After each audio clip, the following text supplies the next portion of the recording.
Food. Food.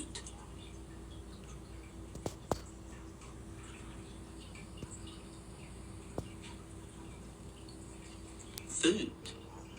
Why is this child hungry and asking for food? And how come the parent is just sitting there allowing the child to remain hungry and call out for food? Upon first look, it appears as if this is bad parenting. However, upon a second look, this is actually a good example of how to parent an autistic child. So, from what I've gathered from this video, the child is autistic, he's on the spectrum, and he's a level 3. So when we're talking about autism, the level system indicates the person's ability to communicate. If you are a level 1 on the spectrum, you need some external support, but you're able to communicate probably verbally, and you're able to make your needs known relatively easy compared to other autistic individuals. However, as we go up with the levels, level 2, level 3, that person's ability to communicate is impeded by other things, maybe irritability, frustration, so on and so forth. But they're not able to communicate as well as somebody who is level 2 or level 1. So with kids who are level 3 in the spectrum, a lot of them can be nonverbal. So they may not communicate with traditional methods like talking. They may sing, they may hum, they may point, they may gesture, but making verbal words can be difficult for them. And a reminder, autism means that the way that you communicate with the world is different from how a neurotypical person would communicate with the world. So because of these differences in communication, we will need some type of external support. So theoretically, a kid who's level 3 in the spectrum will need more external support.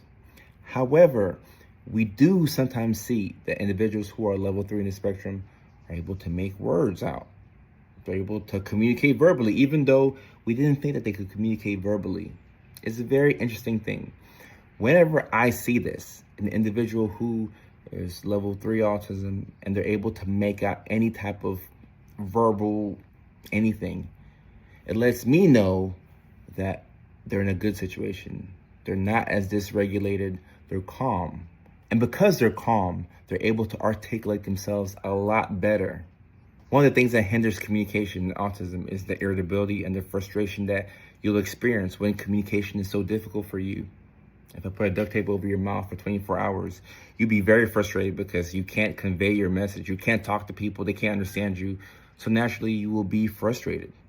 The same thing goes for an individual who is level 3 on the spectrum.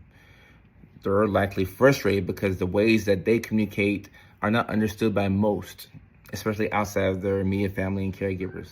So because of this, they're going to be irritable, they're going to be frustrated sometimes, and this is why, one of the biggest reasons why we use medications in autism, to reduce the irritability. When we reduce irritability in autism, our ability to communicate improves. So if you see this child who's a level 3, and he's able to communicate, and he can say food, food, food, food, food, this is more than likely an amazing thing. The parent is likely sitting there in awe, and they're just proud of the fact that their child can communicate verbally. And I know one thing to be true. I don't know this family, I don't know the child, but I do know that an autistic individual whose ability to communicate has dramatically improved is likely not irritable and is probably in a very good mood.